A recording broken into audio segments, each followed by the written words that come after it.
Capítulo 3. La fuerza que configura su vida.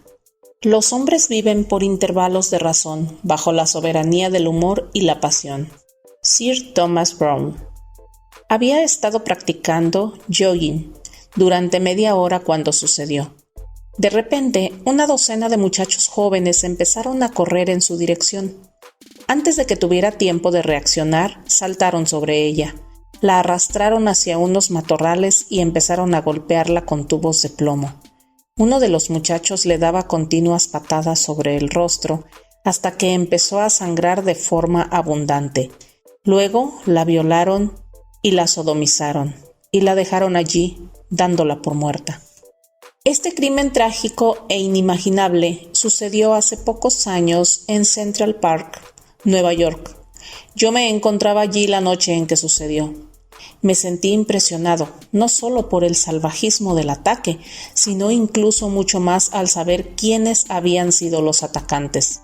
Se trataba de muchachos, con edades comprendidas entre los 14 y los 17 años. Al contrario de lo que sucede con los estereotipos, no eran pobres, ni procedían de familias que hubieran abusado de ellos. Eran chicos que asistían a escuelas privadas, jugadores de la liga para menores, muchachos que tomaban lecciones de tuba. No se habían vuelto locos por las drogas ni estaban racialmente motivados. Cometieron el asalto y podrían haber asesinado a esta mujer de 28 años por una sola y exclusiva razón, por diversión. Incluso tenían un nombre para lo que habían hecho: desmandarse. A unos 400 kilómetros de distancia, en Washington, un avión se estrelló al despegar del Aeropuerto Nacional durante una ventisca de nieve. Chocó contra el puente del Potomac durante la hora de tráfico punta, que se detuvo mientras los servicios de rescate de emergencia acudían a toda prisa, y el puente se convertía en una pesadilla de caos y pánico. Los bomberos y los servicios de rescate se vieron abrumados por la magnitud de la destrucción y se zambulleron una y otra vez en el río Potomac en un desesperado intento por salvar a las víctimas del accidente. Uno de los hombres salvó la vida de muchos otros, pero no la suya. Cuando el helicóptero de rescate llegó a su lado, ya se había deslizado por debajo de la superficie de hielo que cubría el agua. Ese hombre entregó su vida para salvar las de las personas que le eran totalmente desconocidas. ¿Qué le indujo a valorar tanto las vidas de otras personas a las que ni siquiera conocía, como para estar dispuesto a entregar la suya por ello? ¿Qué induce a una persona con una buena educación a comportarse de una forma tan salvaje y sin el menor remordimiento, mientras que otra entrega su propia vida para rescatarla de unos completos extraños? ¿Qué es lo que crea a un héroe, a un canalla, a un criminal, a un cooperante? ¿Qué es lo que determina la diferencia en las acciones humanas? A lo largo de toda mi vida he buscado apasionadamente la respuesta a estas preguntas. Hay una cosa que está clara para mí. Los seres humanos no somos criaturas aleatorias. Todo aquello que hacemos, lo hacemos por alguna razón. Es posible que no seamos conscientes de la razón, pero no cabe la menor duda de que detrás de todo comportamiento humano hay siempre una sola fuerza impulsora. Esa fuerza afecta a cada una de las facetas de nuestras vidas, desde las relaciones y las finanzas hasta nuestros cuerpos y cerebros. ¿Qué es esa fuerza que le controla a usted incluso ahora y que continuará controlándole durante el resto de su vida? El dolor y el placer. Todo aquello que hacemos usted y yo lo hacemos o bien por una necesidad de evitar el dolor o por un deseo de obtener placer. A menudo escucho hablar a la gente de los cambios que desea introducir en sus vidas, pero no logra decidirse a llegar hasta el final. Se sienten frustrados, abrumados, incluso coléricos consigo mismos porque saben que necesitan emprender una acción, pero no logran decidirse a hacerlo. Hay una sencilla razón que lo explica. Siguen tratando de cambiar su comportamiento, que es el efecto, en lugar de enfrentarse con la causa escondida tras él. Comprender y utilizar las fuerzas del dolor y del placer es lo que le permitirá de una vez por todas, crear los cambios duraderos y las mejoras que desea para sí mismo y para aquellas personas que le importan. El no comprender esta fuerza le condena a un futuro en el que vivirá a base de reacciones, como un animal o una máquina. Quizá esto le parezca una simplificación excesiva, pero reflexione sobre ello. ¿Por qué no hace algunas de las cosas que sabe debería hacer? Después de todo, ¿qué es la dilación? Eso se produce cuando uno sabe que debería hacer algo, a pesar de lo cual no lo hace. ¿Por qué no? La respuesta es bien sencilla. En algún nivel de su mente está convencido de que emprender la acción en este momento sería más doloroso que aplazarla. Sin embargo, ¿ha sentido alguna vez la experiencia de haber aplazado algo durante tanto tiempo que de repente siente la presión de hacerlo de una vez? ¿Qué ocurrió en un caso así? ¿Cambió usted lo que enlazaba el sufrimiento y el placer? De repente, el no emprender la acción era más doloroso que seguir aplazándola. Se trata de una situación muy común que muchos estadounidenses experimentan hacia el 14 de abril. Un hombre que sufre antes de que sea necesario, sufre más de lo necesario. Séneca. ¿Qué le impide aproximarse a ese hombre o mujer de sus sueños? ¿Qué le impide emprender ese nuevo negocio en el que ha estado soñando desde hace años? ¿Por qué sigue aplazando seguir esa dieta? ¿Por qué evitar terminar de una vez su tesis? ¿Por qué no se ha hecho de una vez con el control de su cartera de inversiones financieras? ¿Qué le impide hacer lo necesario para que su vida sea exactamente como se la había imaginado? La respuesta es sencilla. Aunque usted sabe que todas esas acciones serían beneficiosas, que podrían aportarle placer a su vida, no logra actuar sencillamente porque en ese momento asocia más sufrimiento a hacer lo necesario que a dejar pasar la oportunidad. Después de todo, ¿qué ocurriría si se acercara a esa persona y fuera rechazado? ¿Y si intentara empezar ese nuevo negocio y fracasara, habiendo perdido la seguridad que le ofrece su trabajo actual? ¿Y si empieza la nueva dieta, pasa por todo el sufrimiento que representa seguirla y luego termina ganando el peso que ha perdido tan trabajosamente? ¿Y si hace una inversión y pierde su dinero? En tal caso, ¿por qué intentarlo? Para la mayoría de la gente, el temor a la pérdida es mucho mayor que el deseo de ganar. ¿Qué puede impulsarle más? ¿Impedir que alguien le robe los $100,000 que ha ganado durante los últimos 5 años? ¿O la posibilidad de ganar $100,000 en los próximos 5 años? Lo cierto es que la mayoría de la gente trabaja mucho más duramente para conservar lo que tienen que para aceptar los riesgos necesarios para conseguir lo que desean realmente. El secreto del éxito consiste en aprender a usar el sufrimiento y el placer, en lugar de permitir que estos le utilicen a uno. Si lo hace así, ejercerá el control sobre su propia vida. Si no, la vida le controlará a usted. Anthony Robbins. En las discusiones acerca de estos dos poderes gemelos que nos impulsan, aparece a menudo una pregunta interesante. ¿Por qué la gente puede experimentar sufrimiento y sin embargo negarse a cambiar? Porque todavía no ha experimentado el dolor suficiente, porque no ha llegado todavía a lo que denomino el umbral emocional. Si se ha encontrado alguna vez en una relación destructiva y ha tomado finalmente la decisión de usar su poder personal, de emprender la acción y cambiar su vida, probablemente lo ha hecho porque alcanzó un nivel de sufrimiento que no estaba dispuesto a seguir soportando. Todos nosotros experimentamos en nuestras vidas esas ocasiones en que decimos, ya tengo bastante, nunca más, esto debe cambiar ahora. Ese es precisamente el momento mágico en que el sufrimiento se convierte en nuestro aliado. Nos impulsa a emprender una nueva acción y a producir nuevos resultados. Nos sentimos más poderosamente impulsados a actuar si, en ese mismo momento, empezamos a anticipar cómo el cambio creará también un mayor placer para nuestras vidas. Este proceso no queda limitado a las relaciones. Quizás haya experimentado usted este umbral en cuanto a su condición física. Terminó por sentirse harto debido a que no pudo encontrar plaza en un avión, no pudo ponerse unas ropas o se cansaba al subir un tramo de escalera. Finalmente se dijo, ya está bien, y tomó una decisión. ¿Qué motivó esa decisión? El deseo de eliminar el sufrimiento de su vida y restablecer el placer. El placer del orgullo, de la comodidad, de la autoestima, de vivir la vida tal y como la ha diseñado usted mismo. Claro que hay muchos niveles de sufrimiento y placer. Por ejemplo, experimentar una sensación de humillación es una forma bastante intensa de dolor emocional.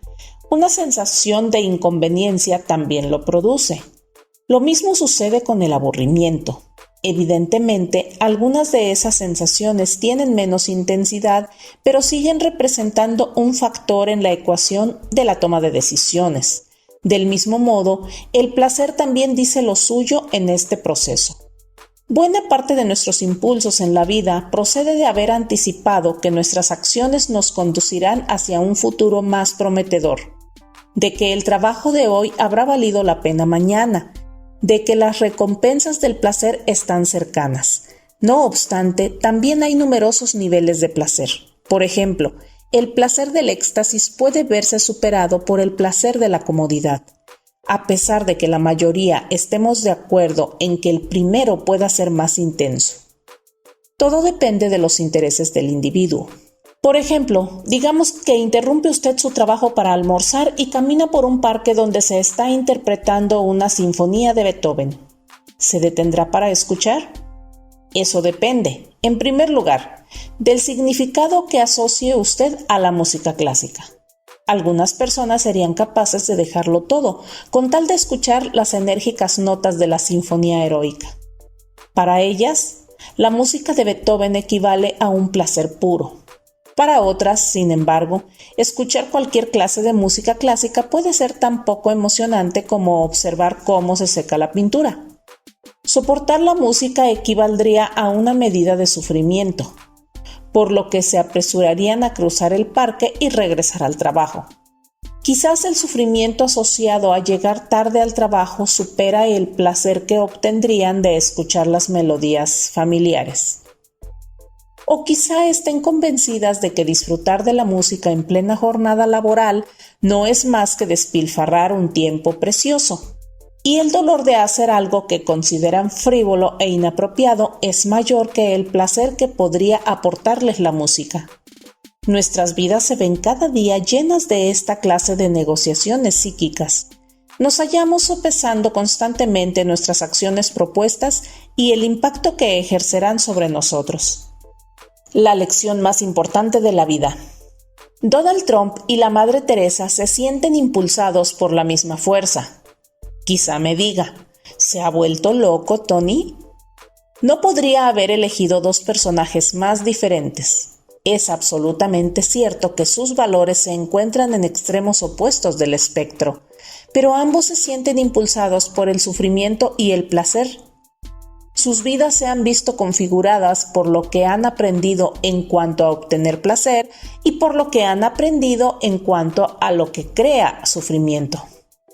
La lección más importante que podemos aprender en la vida es que crea el sufrimiento para nosotros y que nos produce placer.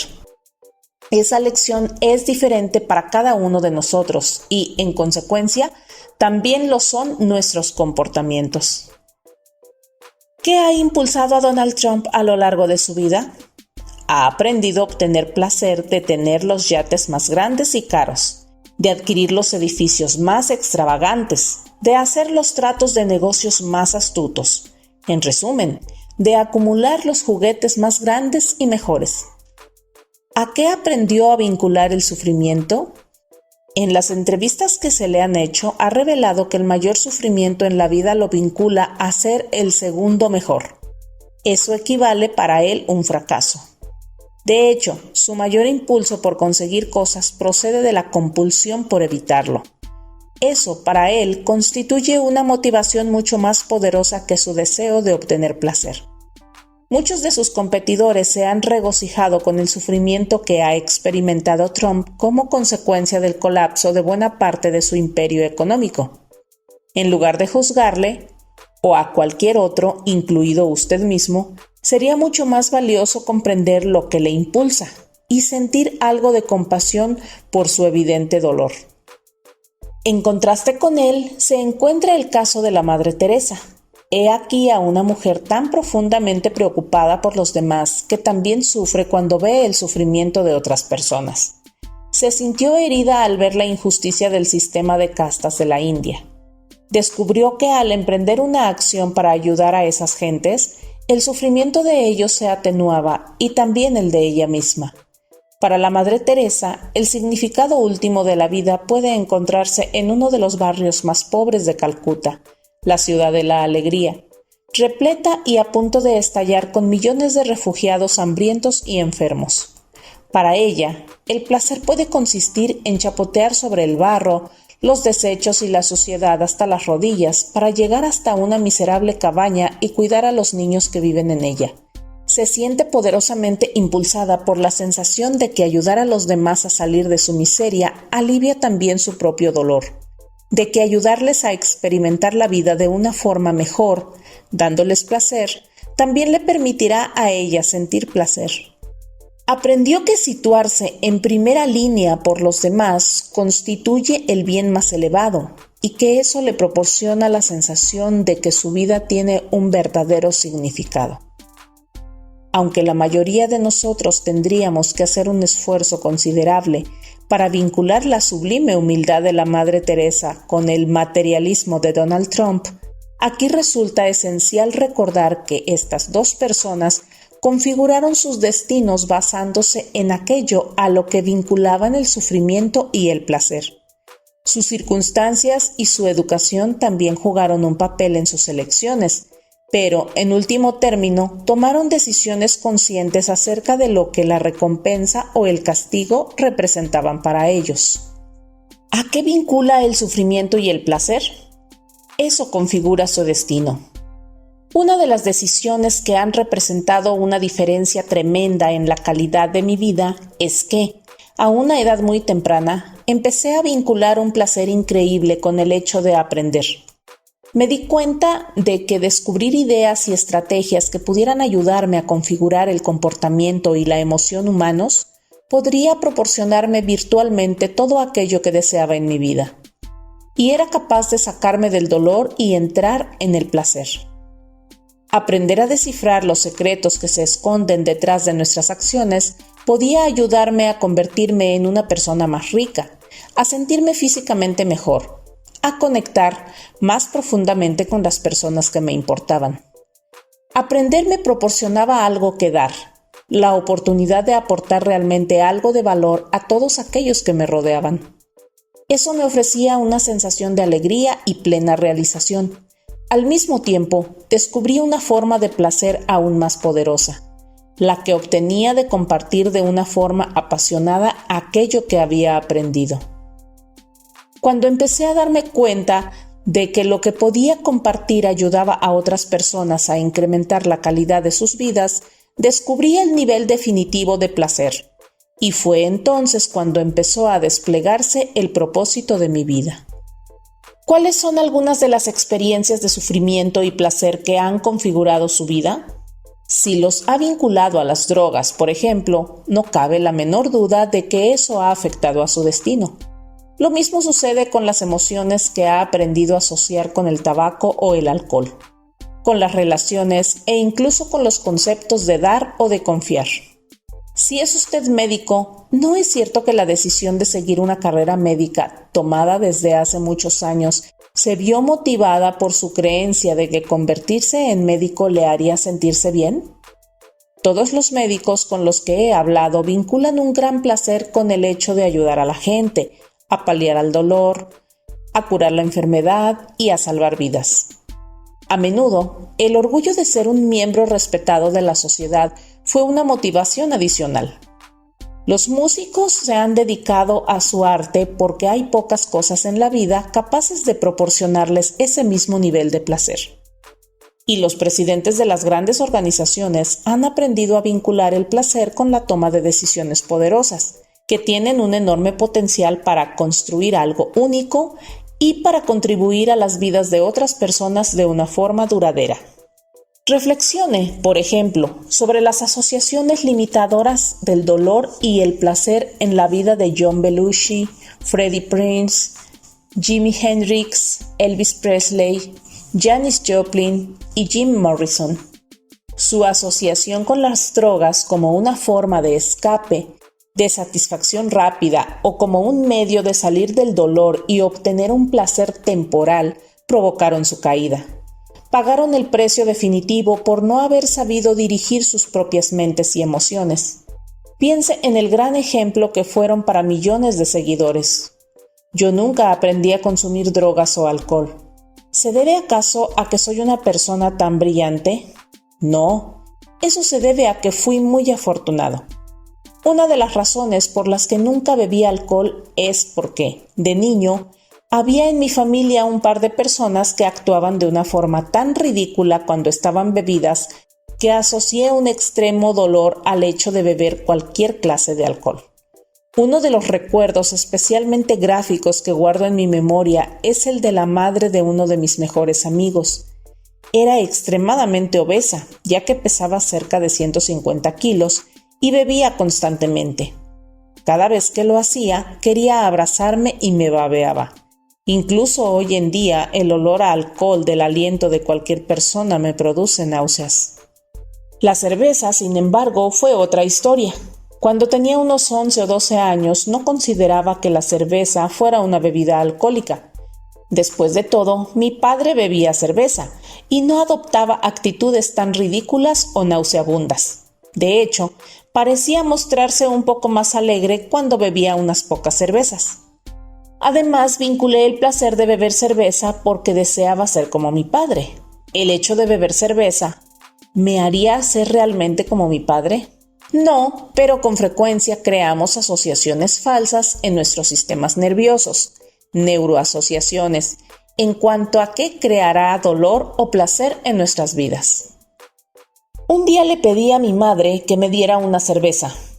Empezó a discutir conmigo tratando de convencerme de que eso no era bueno para mí. Pero eso no iba a funcionar, porque mi mente ya se había decidido tras observar que el comportamiento de mi padre contradecía lo que ella me decía. No creemos en lo que escuchamos, estamos convencidos de que nuestras percepciones son exactas, y ese día yo estaba plenamente convencido de que beber una cerveza constituía el siguiente paso en mi maduración personal.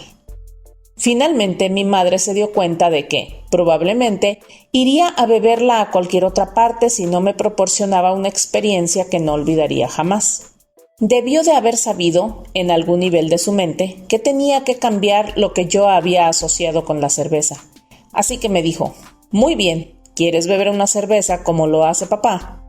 Entonces vas a beberla exactamente como tu padre». «¿Y qué significa eso?», le pregunté. «Pues que vas a tener que beberte 6 botellas enteras», me contestó. «Eso no es ningún problema», repliqué. «Y vas a tener que bebértelas aquí mismo y ahora», añadió ella. Cuando tomé el primer sorbo me pareció nauseabundo. No se parecía a nada de lo que había esperado. Claro que me cuidé mucho de admitirlo así, porque después de todo se hallaba en juego mi orgullo. Así que tomé unos cuantos tragos más. Una vez terminada la primera botella, dije, «Ahora estoy realmente lleno, mamá». «Oh, nada de eso. Aquí tienes otra», me dijo, ella abriéndola. Después de la tercera o cuarta botella, empecé a sentirme mal del estómago. Estoy seguro de que ya se imaginará lo que sucedió a continuación. Lo vomité todo sobre la mesa de la cocina, poniéndome hecho una pena. Fue realmente nauseabundo, y también lo fue el tener que limpiarlo todo. Inmediatamente vinculé el olor de la cerveza con el vómito y con unas sensaciones horribles. Ya no tuve ninguna asociación intelectual con lo que significa beber cerveza. Ahora había establecido una asociación emocional en mi sistema nervioso, una neuroasociación a nivel de mis entrañas, hasta el punto de que eso guiaría claramente mis decisiones futuras. Como consecuencia de ello, jamás he vuelto a probar un trago de cerveza. ¿Nuestras vinculaciones de sufrimiento y placer pueden producir un efecto secuencial en nuestras vidas? Puede apostar que sí.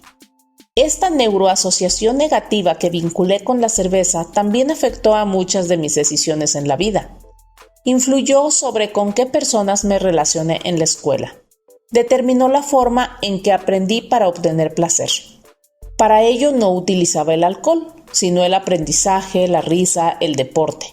También aprendí que uno se sentía de una forma increíble al ayudar a otras personas, de modo que, ya en la escuela, me convertí en el tipo al que acudían todos los demás para contarles sus problemas y ayudarles a solucionarlos hacía que tanto ellos como yo nos sintiéramos bien. Hay algunas cosas que no han cambiado a pesar de los años transcurridos. Tampoco utilicé nunca las drogas debido a una experiencia similar. Cuando me encontraba en tercero o cuarto curso, unos representantes del departamento de policía acudieron a nuestra escuela para mostrarnos algunas películas sobre las consecuencias de verse involucrados con el tema de la droga. Contemplé escenas de gente asesinada, inconsciente, violada o que saltaba por una ventana. Ya entonces, siendo un muchacho, asocié las drogas con la fealdad y la muerte, así que jamás las probé.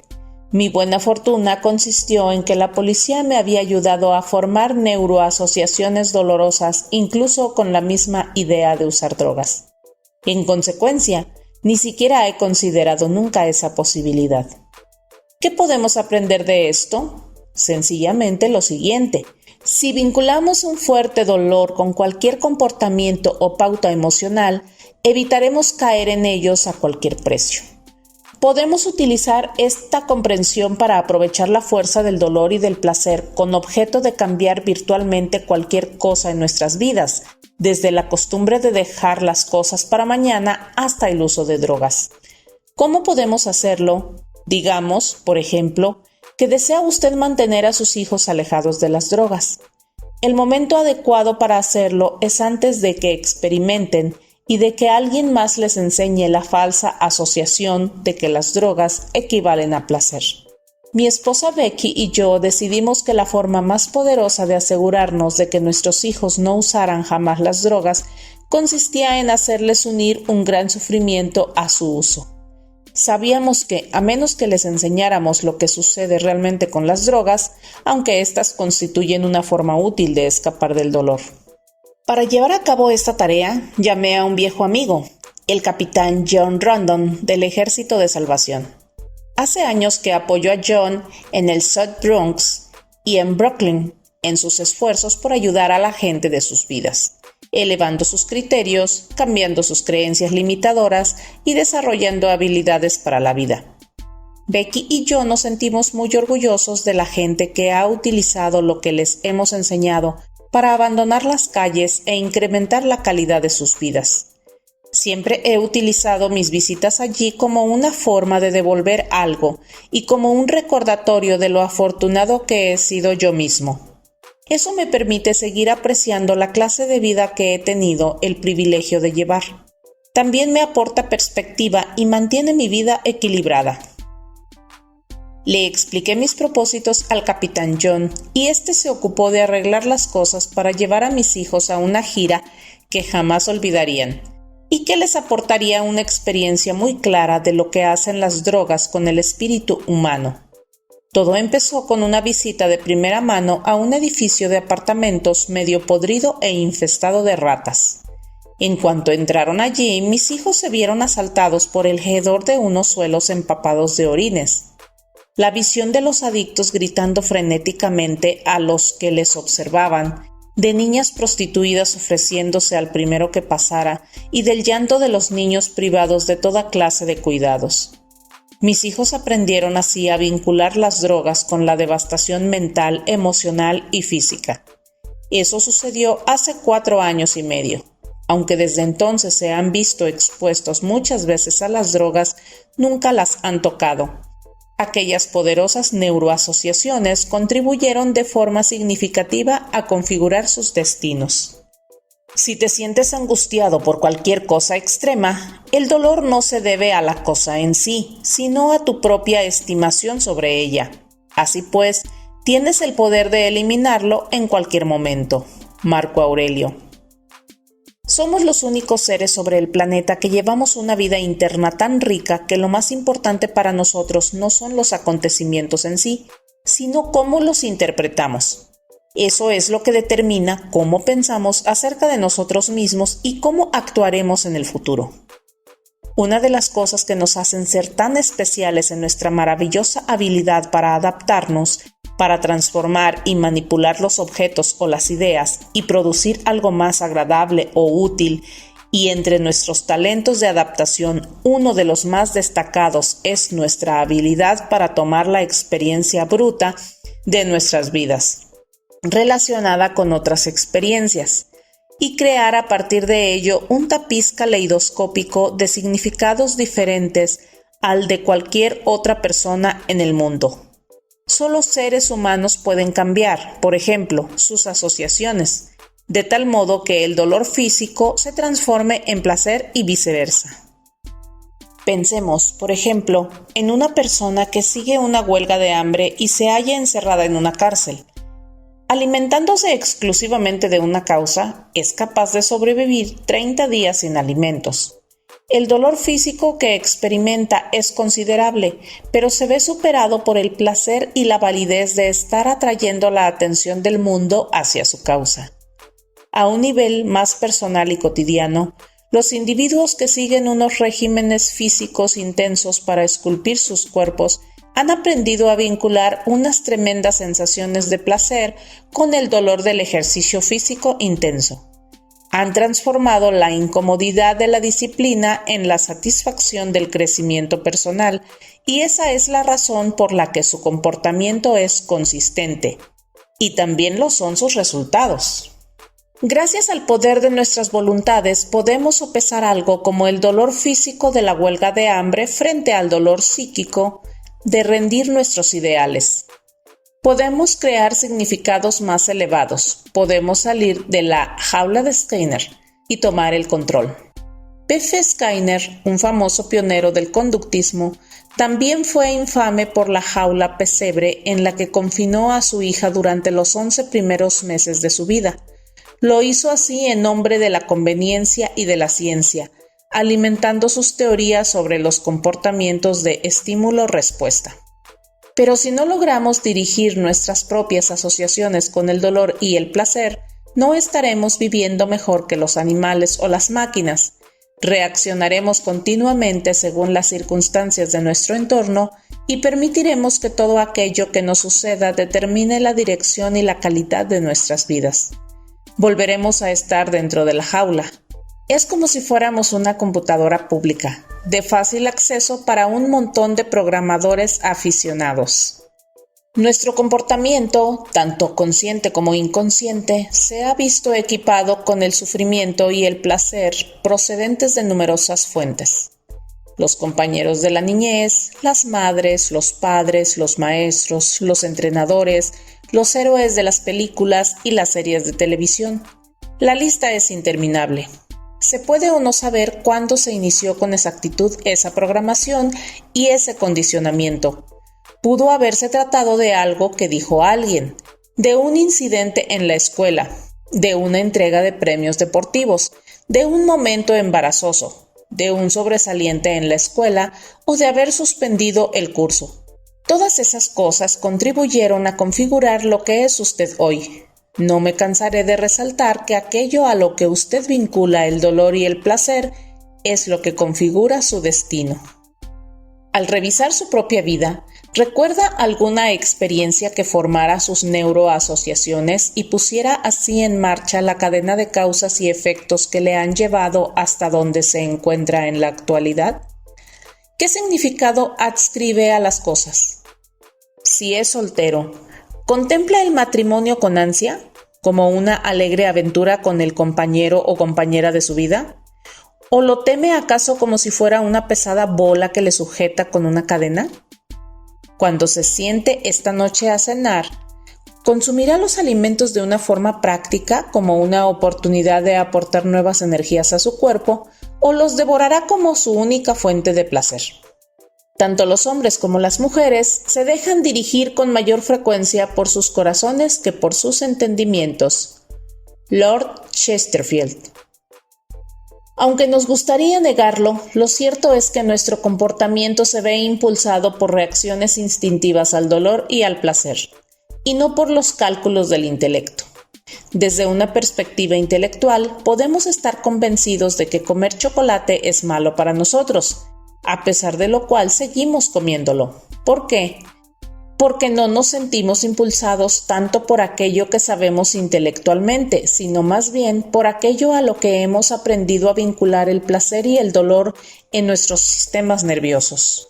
Son las neuroasociaciones, las asociaciones que hemos establecido en nuestros sistemas nerviosos, las que determinan lo que haremos. Aunque nos gustaría creer que es nuestro intelecto lo que nos impulsa realmente, en la mayoría de los casos son nuestras emociones, las sensaciones que vinculamos a nuestros pensamientos, las que nos impulsan. Muchas veces intentamos arrollar el sistema. Durante un tiempo nos mantenemos fieles a una dieta. Finalmente, hemos cruzado la línea porque sentimos mucho dolor. Habremos resuelto el problema en ese momento, pero si no hemos eliminado la causa del problema, este volverá a surgir. En último término, y para lograr un cambio duradero, debemos vincular el dolor con nuestro antiguo comportamiento y el placer con el nuevo comportamiento y condicionarlo de ese modo hasta que sea consistente. Recuerde que todos nosotros estamos dispuestos a hacer más por evitar el dolor que por obtener placer. Seguir una dieta y arrollar nuestro sufrimiento a corto plazo mediante la pura fuerza de voluntad nunca dura, porque seguimos vinculando al hecho de abandonar las comidas que engordan. Para que ese cambio sea duradero, tenemos que vincular el sufrimiento con el hecho de tomar esos alimentos, para que ya ni siquiera deseemos hacerlo, y vincular el placer al hecho de alimentarnos de una forma nutritiva. La gente delgada y saludable está convencida de que nada sabe mejor que seguir delgado, y le encantan los alimentos que le nutren. De hecho, suelen vincular placer al hecho de apartar el plato en el que todavía queda comida. Eso simboliza para ellos el hallarse en posesión del control sobre sus vidas. La verdad es que podemos aprender a condicionar nuestras mentes, cuerpos y emociones para vincular dolor o placer a aquello que elijamos. Al cambiar lo que vinculamos al dolor y al placer, también cambiamos instantáneamente nuestros comportamientos. Tomemos el tabaco, por ejemplo. Todo lo que tiene que hacer consiste en vincular el dolor con el fumar y el placer suficiente con dejar el tabaco. Tiene capacidad para hacerlo ahora mismo, pero es posible que no quiera ejercer esa capacidad porque ha entrenado su cuerpo para vincular el placer con el fumar, o porque teme que dejar de fumar le resulte demasiado doloroso. Sin embargo, si conoce a alguien que haya dejado de fumar, descubrirá que este comportamiento ha cambiado en un solo día, el día en que cambió realmente lo que el tabaco significaba para esa persona. Si no tiene un plan para su vida, ¿alguien más lo tiene? La misión de Madison Avenue consiste en influir sobre aquello a lo que vinculamos el dolor y el placer. Los publicitarios comprenden con toda claridad que lo que nos impulsa no es tanto el intelecto como las sensaciones que vinculamos con los productos de los que ellos hacen propaganda. En consecuencia, se han convertido en expertos en el aprendizaje de cómo usar músicas excitantes o suaves, imágenes rápidas o elegantes, colores brillantes o tenues, y una gran variedad de otros elementos para situarnos en ciertos estados emocionales. Entonces, cuando nuestras emociones se hallan en su punto más alto, cuando las sensaciones son más intensas, nos proyectan continuamente una imagen de su producto, hasta que lo vinculamos con las sensaciones deseadas. Pepsi empleó esta estrategia de una forma muy brillante para apoderarse de una mayor parte del lucrativo mercado de las bebidas suaves, arrebatándoselo a su gran competidora Coca-Cola. Pepsi observó el fenomenal éxito de Michael Jackson Un hombre joven que se había pasado toda su vida aprendiendo cómo elevar las emociones de la gente por la forma en que usaba su voz, su cuerpo, su rostro y sus gestos. Michael cantaba y bailaba de una forma que estimulaba a un gran número de personas a sentirse increíblemente bien, tanto que a menudo adquirían uno de sus álbumes para recrear esas mismas sensaciones.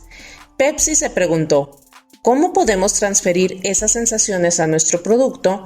Su razonamiento fue que si la gente asociaba las mismas sensaciones agradables con Pepsi, tal y como hacía con Michael Jackson, compraría Pepsi del mismo modo que compraba los álbumes del cantante. El proceso de sujetar nuevas sensaciones a un producto o idea determinados es la transferencia integral necesaria para el condicionamiento básico, algo sobre lo que aprenderá más cosas en el capítulo 6, cuando estudiemos la ciencia del condicionamiento neuroasociativo. Pero por el momento considere lo siguiente. En cualquier momento en que nos hallemos en un estado emocional intenso, cuando experimentemos fuertes sensaciones de dolor o de placer, cualquier cosa singular que suceda de forma consistente quedará vinculada neurológicamente. En consecuencia, cada vez que esa misma cosa singular suceda en el futuro, recuperaremos el mismo estado emocional. Probablemente habrá oído hablar de Iván Pavlov, un científico ruso que, a finales del siglo XIX, llevó a cabo experimentos de respuesta condicionada. Su experimento más famoso fue uno en el que hacía sonar una campana al mismo tiempo que ofrecía comida a un perro, estimulando así la salivación del animal y emparejando las sensaciones del perro con el sonido de la campana. Después de haber repetido el condicionamiento durante un número suficiente de veces, Pavlov descubrió que el simple hecho de hacer sonar la campana provocaba la salivación del perro, incluso cuando no le ofrecía alimento alguno. ¿Qué tiene que ver Pavlov con Pepsi? En primer lugar, Pepsi utilizó a Michael Jackson para situarnos en un alto estado emocional. Entonces, en ese preciso momento proyectó su producto. La continua repetición de ese anuncio estableció un vínculo emocional para millones de seguidores de Jackson. La verdad es que Michael Jackson ni siquiera bebe Pepsi y tampoco quiso sostener una lata vacía de Pepsi delante de una cámara. ¿Podría usted preguntarse, ¿se ha vuelto loca esa compañía? Han contratado a un tipo para que les represente, le han pagado $15 millones y él ni siquiera sostiene su producto y le dice a todo el mundo que no lo hará. ¿Qué clase de portavoz es este? Es una idea loca. En realidad fue una idea brillante. Las ventas se dispararon de inmediato y aumentaron tanto que L.A. contrató a Michael por $20 millones. En la actualidad, y como es una persona capaz de cambiar la forma en que siente la gente, es lo que yo llamo un inductor de estados, él y la Sony CBS acaban de firmar un contrato de grabación por 10 años por el que se dice que se han pagado más de $1,000 millones. Su habilidad para cambiar los estados emocionales de la gente le convierte en alguien inapreciable. Debemos darnos cuenta de que todo esto se basa en la vinculación de sensaciones agradables con comportamientos específicos. Se trata de la idea de que, si usamos el producto, viviremos nuestras fantasías. Los publicitarios nos han enseñado a todos que si se conduce un BMW, se es una persona extraordinaria, con un gusto excepcional. Si se conduce un Hyundai, se es inteligente y frugal. Si se trata de un Pontiac, se experimentará excitación. Si es un Toyota, ¿qué sensaciones? Se nos ha enseñado que si nos ponemos Colonia Obsession, no tardaremos en hallarnos al borde de una orgía andrógina. Si se bebe Pepsi, se será capaz de tocar la batería como Mac Hammer, y si quiere usted ser una buena madre, alimente a sus hijos con Potitos, Bledin o Nestlé. Los expertos en publicidad han observado que si son capaces de generar suficiente placer, los consumidores se muestran a menudo dispuestos a pasar por alto el temor al sufrimiento. Uno de los lemas de la publicidad es que el sexo vende. y no cabe la menor duda de que esa tarea la cumplen muy bien las agradables asociaciones creadas por los anuncios impresos y televisados en los que se utiliza el sexo. Eche, por ejemplo, un vistazo a la moda en la venta de vaqueros. ¿Qué son unos vaqueros, después de todo? Antiguamente eran pantalones de trabajo funcionales, feos. ¿Cómo se venden en la actualidad? Se han transformado en el símbolo internacional de todo aquello que sea sexy, que esté de moda y que sea juvenil. ¿Ha observado alguna vez un anuncio publicitario de Levi's 501? ¿Podría explicármelo? No tiene ningún sentido, ¿verdad? Son totalmente confusos, pero al final se obtiene la clara impresión de que cerca de ahí hubo algo de sexo. ¿Acaso este tipo de estrategia logra vender pantalones vaqueros? Puede apostar que sí. En la actualidad, Levi's es el primer fabricante de vaqueros de Estados Unidos. El poder de condicionar la configuración de nuestras asociaciones se ve limitado a los productos como las bebidas refrescantes, los coches o los pantalones vaqueros. Desde luego que no. Tomemos, por ejemplo, la pequeña y humilde uva pasa. ¿Sabe qué? En 1986, el Consejo Asesor de la Uva Pasa de California esperaba una cosecha enorme, a pesar de lo cual empezaba a sentir pánico. Habían observado cómo caían las ventas año tras año a un ritmo de un 1% anual. Desesperados, pidieron ayuda a su agencia de publicidad y preguntaron qué podían hacer. La solución fue muy sencilla. Necesitaban cambiar las sensaciones de la gente con respecto a las pasas. Según Robert Finney, antiguo director del Consejo Asesor, la mayoría de la gente consideraba las pasas como una fruta remota y aburrida. La tarea, pues, estaba clara. Había que inyectar una saludable dosis de atractivo emocional en la arrugada fruta. Vincular con ella sensaciones que la gente deseara.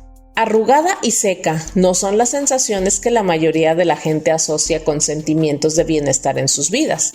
Los productores de uvas pasas siguieron reflexionando. ¿Qué podemos asociar con las pasas que induzca a la gente a desear comprarlas? En esa misma época, un antiguo éxito de Motown estaba disfrutando de un resurgimiento a nivel nacional. Se titulaba Lo escuché a través de la vid, en un juego de palabras con su otro significado, a través de un medio de comunicación clandestino. Los productores de uvas pasas pensaron, ¿y si tomamos esas sensaciones que hacen sentirse bien a mucha gente y las vinculamos con las pasas para hacer que el público las vea con entusiasmo? Contrataron a un animador muy innovador llamado Will Bindon, quien creó unas 30 figurillas de arcilla en forma de pasas, cada una de ellas con una clara personalidad para que se movieran al son de la melodía de Motown. En esos momentos nacieron las uvas pasas de California. Su primera campaña publicitaria provocó una reacción inmediata y logró vincular con éxito las sensaciones que esperaban los productores de pasas. Mientras la gente observaba el baile de las pequeñas pasas, vincularon unas fuertes sensaciones de diversión, humor y placer a una fruta que hasta entonces les había parecido tan aburrida. La uva pasa fue reinventada como la esencia del clima californiano, y el mensaje no explicitado de cada uno de esos anuncios era que si las comía, también se sentiría entusiasmado. El resultado, la industria de la uva pasa fue rescatada de su devastadora caída de ventas y alcanzó un factor de crecimiento anual del 20%. Los productores de pasas habían conseguido cambiar las asociaciones de la gente en lugar de vincular el aburrimiento a la fruta. Los consumidores habían aprendido a vincular a ella sensaciones de estímulo y de diversión. Claro que el uso de la publicidad como una forma de condicionamiento no se limita a los productos físicos. Afortunada o desgraciadamente, vemos continuamente cómo se usan la televisión y la radio como herramientas para cambiar aquello que asociamos con los candidatos en el proceso político. Nadie lo sabe mejor que Roger Ailes, analista político y configurador de la opinión pública.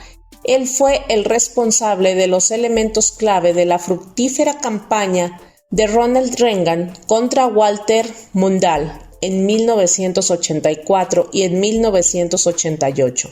También dirigió la campaña de George Bush contra Michael Dukakis Ailes diseñó una estrategia destinada a transmitir 3 mensajes específicamente negativos sobre Dukakis, que era blando en materia de defensa, medio ambiente y crimen.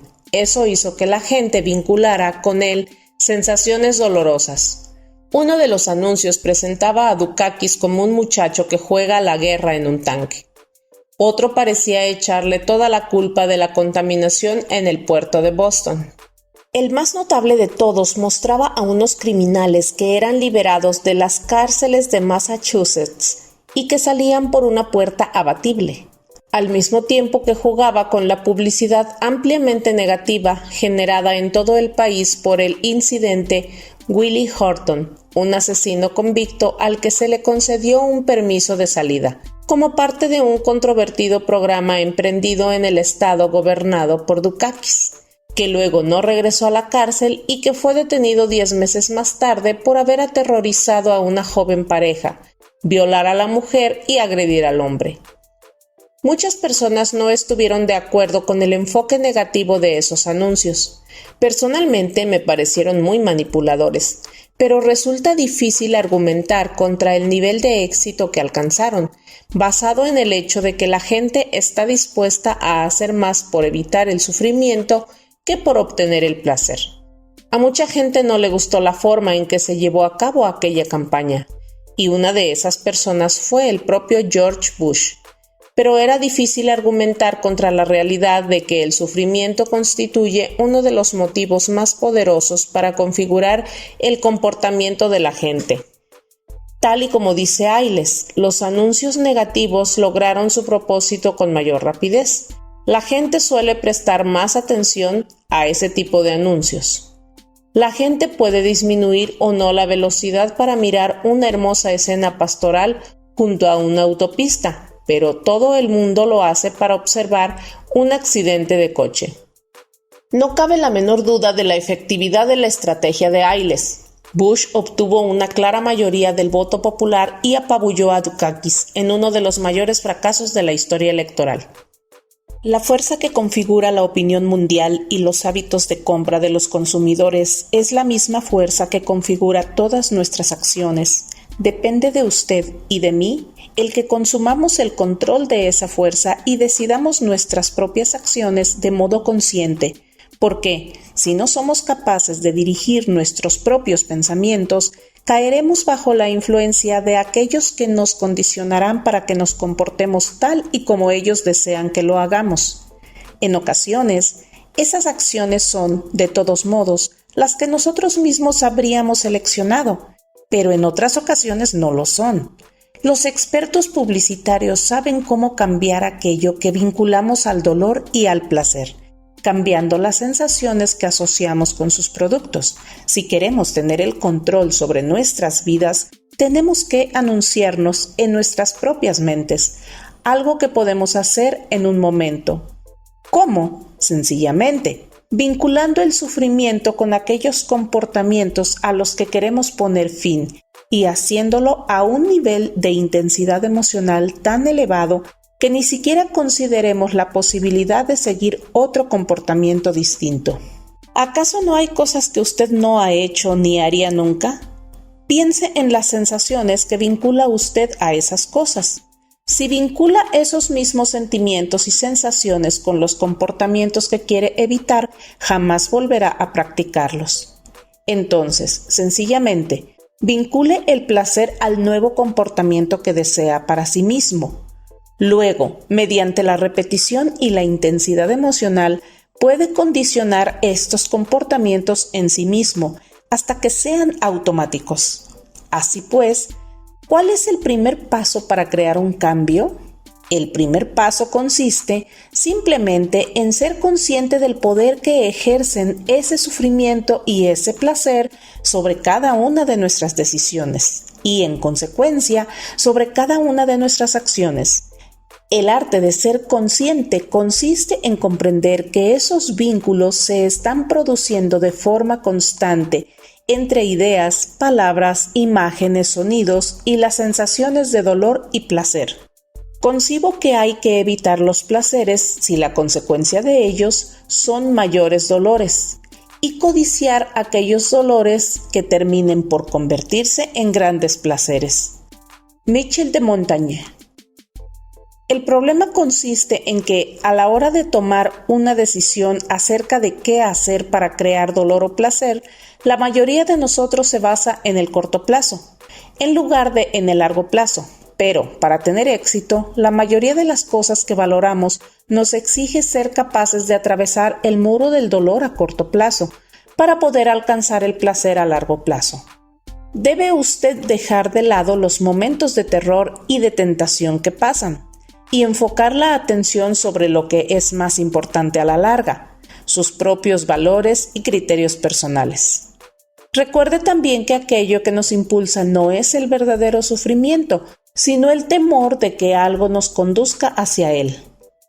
Como tampoco es el verdadero placer lo que nos impulsa, sino nuestra creencia, nuestro sentido de la certidumbre de que, de algún modo, emprender una determinada acción nos conducirá hasta el placer. No nos vemos impulsados por la realidad, sino por nuestra percepción de la realidad. La mayoría de la gente enfoca la atención sobre cómo evitar el dolor y obtener el placer a corto plazo, y con ello se crea dolor a largo plazo para sí misma. Veamos un ejemplo. Digamos que alguien quiere perder unos pocos kilos extra. Sé que esto no le ha sucedido a usted, pero imaginémoslo de todos modos. Por un lado, esa persona dispone de toda una serie de razones excelentes para perder peso. Se sentirá más sana y con mayor energía. La ropa le sentará mucho mejor y se sentirá más segura de sí misma en sus relaciones con el sexo opuesto. Por otro lado, sin embargo, también hay otras tantas razones para evitar perder peso. Habrá que seguir una dieta, experimentará una continua sensación de hambre, tendrá que negar su avidez por comer alimentos que engordan y, además, ¿por qué no esperar hasta las vacaciones? Si se contraponen las razones de este modo, la mayoría de la gente preferirá seguir la pauta de aplazar las cosas. El placer potencial de tener una figura más delgada se ve superado por el dolor a corto plazo que causará la privación producida por la dieta. A corto plazo evitamos el dolor de sentir hambre y en lugar de eso nos concedemos el placer del bocado inmediato que pueden representar unas pocas patatas fritas, pero eso no dura mucho. A largo plazo nos sentimos cada vez peor con respecto a nosotros mismos, por no mencionar el hecho de que eso sigue deteriorando nuestra salud. Recuerde que cualquier cosa que desee y sea valiosa exige pasar por algún sufrimiento a corto plazo con objeto de obtener placer a la larga. Si quiere poseer un cuerpo estupendo, tiene que esculpirlo, lo que exige pasar por sufrimiento a corto plazo. Una vez que se ha hecho algo con un número suficiente de veces, el trabajo resulta incluso agradable. Lo mismo sucede con la dieta. Cualquier tipo de disciplina exige atravesar por un periodo de sufrimiento, tanto si se trata de la disciplina en los negocios como en las relaciones, la confianza personal, la delgadez o las finanzas. ¿Cómo puede pasarse por la incomodidad y crear el impulso para lograr realmente sus objetivos? Empiece por tomar la decisión de superarlo. Siempre podemos decidir superar el dolor en ese momento, pero es mucho mejor hacerlo mediante un proceso de condicionamiento de nosotros mismos, algo que veremos con mayor detalle en el capítulo 6. Un ejemplo excelente de cómo ese enfoque a corto plazo puede hacernos caer por la catarata, como en el Niágara, queda reflejado en la actual crisis de las cajas de ahorro, que probablemente constituya el mayor error financiero cometido jamás en la historia por nuestro gobierno. Las estimaciones demuestran que eso puede costarles a los contribuyentes más de $500,000 millones, a pesar de lo cual la mayoría de los estadounidenses no tienen ni la menor idea de cuál ha sido la causa. Es casi seguro que ese problema será una fuente de dolor, al menos de dolor económico, para todo hombre, mujer y niño de este país, y probablemente incluso para las generaciones futuras. En una conversación que mantuve con William Seidman, presidente de la Resolution Trust Corporation y de la Federal Deposit Insurance Corporation, me dijo lo siguiente: somos la única nación lo bastante rica como para sobrevivir a un error tan grande. ¿Qué fue lo que creó este enredo financiero? Se trata de un ejemplo clásico de cómo tratar de eliminar sufrimiento solucionando un problema al mismo tiempo que se alimenta su causa. Todo empezó con los desafíos planteados por el ahorro y los préstamos a finales de los años 70 y principios de los 80. Las cajas de ahorro habían basado su negocio principalmente en el mercado de las corporaciones y de los consumidores. Para que un banco tenga beneficios debe hacer préstamos, que tiene que ofrecer a un interés superior al que paga a sus depositantes. Durante las primeras fases del problema, los bancos se encontraron con dificultades en varios frentes al mismo tiempo. En primer lugar, se vieron afectados cuando las corporaciones empezaron a actuar en aquello que hasta entonces había sido dominio exclusivo de los bancos, los préstamos. Las grandes compañías descubrieron que al prestarse dinero entre sí, se ahorraban importantes intereses y empezaron a desarrollar así lo que ahora se conoce como el mercado del papel comercial. Eso tuvo tanto éxito que destruyó virtualmente la base de los beneficios de muchos bancos. Mientras tanto, también se produjeron nuevos procesos de desarrollo entre los consumidores estadounidenses. Tradicionalmente, a los consumidores no les agrada la perspectiva de tener una entrevista con mi empleado bancario para solicitar humildemente un préstamo con el que comprar un coche o cualquier otra cosa de mayor envergadura. Creo poder asegurar que eso constituyó una experiencia dolorosa para la mayoría de los que tuvieron que verse sometidos a tal escrutinio. En esta situación, el consumidor no solía sentirse como un cliente valioso.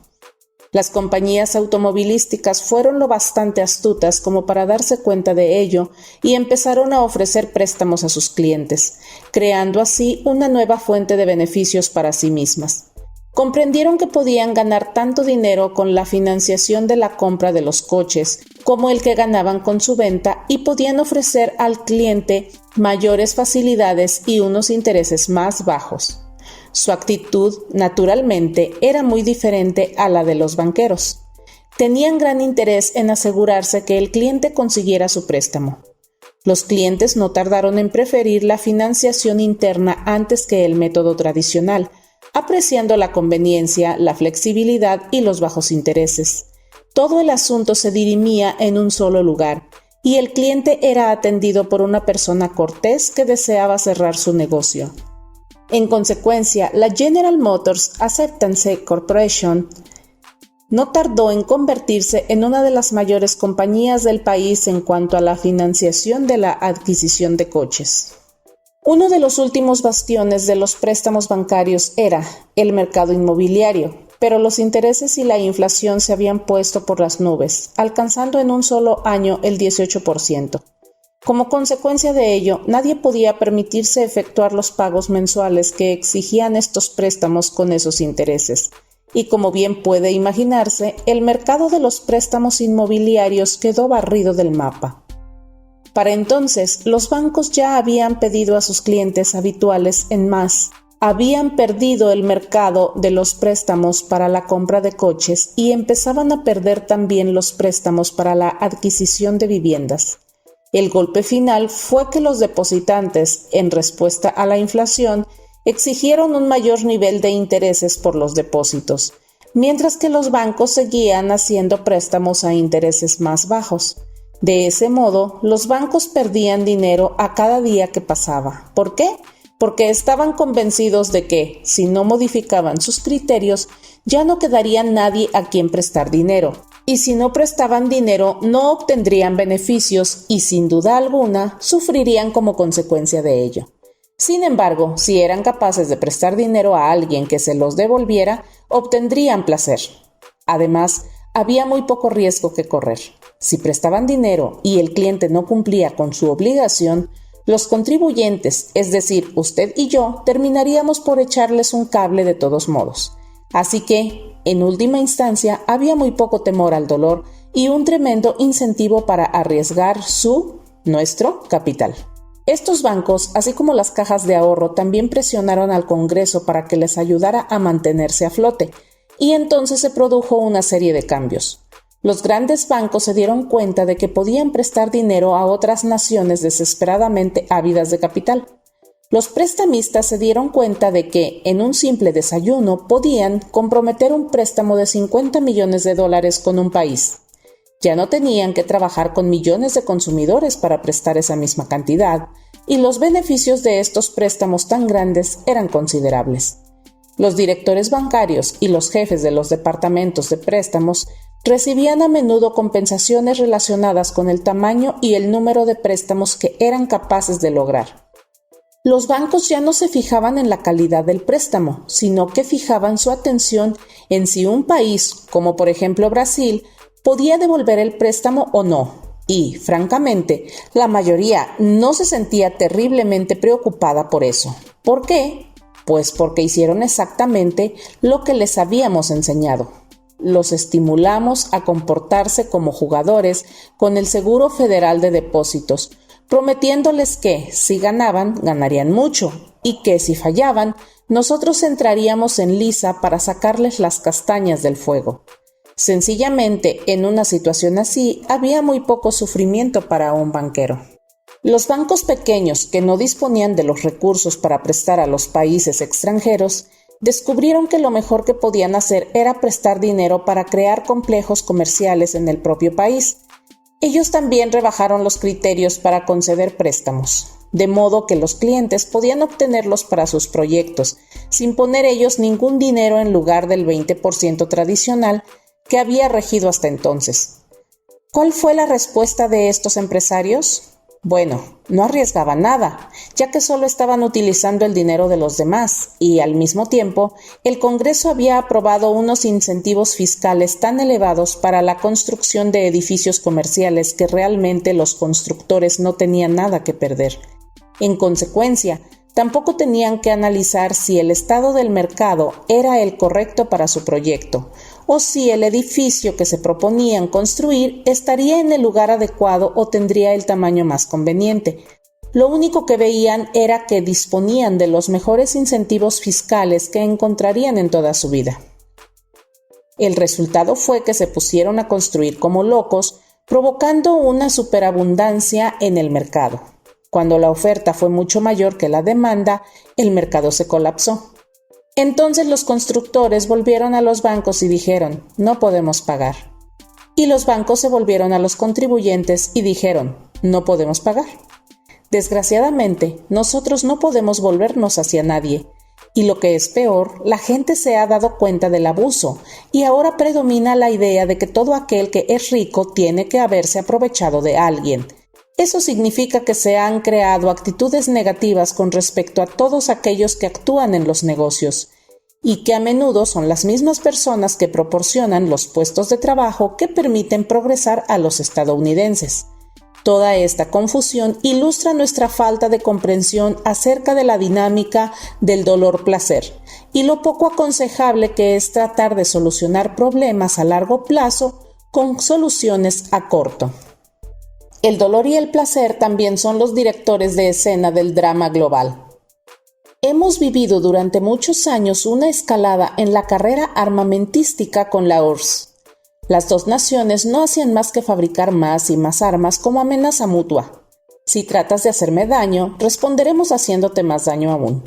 Y ese proceso continuó hasta que nos encontramos gastando $15,000 por segundo en armas.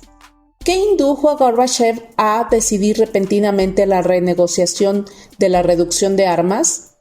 La respuesta es sufrimiento. Empezó a asociar un fuerte dolor con la idea de tratar de competir con nuestra acumulación de armamento. Financieramente, se trataba de algo que no era factible, ni siquiera podía alimentar a su propio pueblo. Y cuando la gente no puede comer, se preocupa mucho más por sus estómagos que por las armas. Se interesa mucho más por llenar la despensa que por el armamento del país. Se empieza a pensar entonces que el dinero se está gastando con frivolidad e insisten en introducir cambios. ¿Cambió Gorbachev su posición porque es un gran tipo? Quizá, pero una cosa es segura, no tenía otra alternativa. La naturaleza ha situado a la humanidad bajo el gobierno de dos maestros soberanos, el dolor y el placer, que nos gobiernan en todo aquello que hacemos, en todo lo que decimos y pensamos. cualquier esfuerzo que hagamos por liberarnos de nuestro sometimiento no hará sino demostrarlo, confirmarlo. Jeremy Bentham. ¿Por qué la gente persiste en una relación insatisfactoria y no está dispuesta a trabajar para encontrar soluciones o a darla por terminada y seguir su camino? Porque sabe que el cambio conduce hacia lo desconocido, y la mayoría de la gente cree que lo desconocido será mucho más doloroso de lo que ya está experimentando. Es como lo que dicen los viejos proverbios: más vale lo malo conocido que lo bueno por conocer. O más vale pájaro en mano que ciento volando. Estas creencias esenciales nos impiden emprender acciones capaces de cambiar nuestras vidas. Si queremos mantener unas relaciones íntimas, tenemos que superar nuestros miedos al rechazo y la vulnerabilidad. Si tenemos la intención de emprender un negocio, tenemos que estar dispuestos a superar nuestro temor a perder seguridad. De hecho, la mayoría de las cosas que consideramos valiosas en nuestras vidas nos exige ir en contra de los condicionamientos básicos de nuestros sistemas nerviosos. Tenemos que controlar nuestros temores desarrollando esa serie precondicionada de respuestas y, en muchos casos, tenemos que transformar ese temor en poder. En muchas ocasiones, el temor al que permitimos que nos controle nunca se convierte en realidad. La gente puede vincular el temor a, por ejemplo, volar en avión, a pesar de que no haya ninguna razón lógica para esa fobia. Están respondiendo a una experiencia dolorosa en el pasado o incluso a un futuro imaginado. Puede que hayan leído en los periódicos noticias sobre accidentes aéreos y por eso evitan viajar en avión. Con ello, están permitiendo que ese temor les controle. Tenemos que asegurarnos de vivir nuestras vidas en el presente y de responder a las cosas que sean reales y no a los temores de lo que fue o de lo que podría ser algún día. La clave consiste en recordar que no nos alejamos del dolor real, sino que nos alejamos de lo que creemos nos conducirá hacia él. Hagamos algunos cambios ahora mismo. En primer lugar, escriba 4 acciones que necesite emprender y que haya estado posponiendo. Quizá necesite perder algo de peso o dejar de fumar. Quizá necesite comunicarse con alguien que le atrae o volver a conectar con alguien importante para usted. En segundo lugar, bajo cada una de esas acciones, escriba la respuesta a la siguiente pregunta. ¿Por qué no he emprendido esta acción? ¿Qué dolor he vinculado en el pasado con esta acción? La contestación a esta pregunta le ayudará a comprender que ha asociado un mayor dolor a emprender la acción que a no hacerlo. Sea honrado consigo mismo. Si piensa, no he asociado ningún dolor con esta acción, reflexione un poco más. Quizás el dolor sea muy sencillo. Quizás solo se trate del sufrimiento de disponer de un poco de tiempo, sacándolo de su apretado programa. Tercero, anote todo el placer que ha experimentado en el pasado al concederse la realización de esta pauta negativa. Por ejemplo, si cree que debe perder algo de peso, ¿por qué ha seguido comiendo pastas, paquetes de patatas fritas y botellines de soda? Está evitando el dolor de privarse de eso, cierto, y al mismo tiempo porque eso le hace sentirse bien ahora mismo. Le proporciona placer, un placer inmediato, y nadie quiere abandonar esas sensaciones. Para crear un cambio perdurable necesitamos encontrar una nueva forma de obtener el mismo placer sin ninguna de sus consecuencias negativas. Identificar el placer que haya estado obteniendo le ayudará a saber cuál es su objetivo. Cuarto, anote cuál será el precio que tendrá que pagar si no cambia ahora. ¿Qué ocurrirá si no deja de comer tanto azúcar y grasa? ¿Y si no deja de fumar? ¿Y si no hace esa llamada telefónica que sabe necesita hacer? ¿Y si no empieza a trabajar cada día de forma metódica? Sea honrado consigo mismo y anote lo que eso puede costarle en los próximos 2, 3, 4, 5 años. ¿Qué le va a costar emocionalmente? ¿Qué le va a costar en términos de autoimagen? ¿Qué le costará a su nivel de energía física? ¿Qué le costará a sus sentimientos de autoestima? ¿O financieramente? ¿Qué le costará en sus relaciones con las personas que más le importan? ¿Y cómo le hace sentirse eso? No se limite a decir, me costará dinero o engordaré. Eso no es suficiente. Debe recordar que son las emociones las que nos impulsan.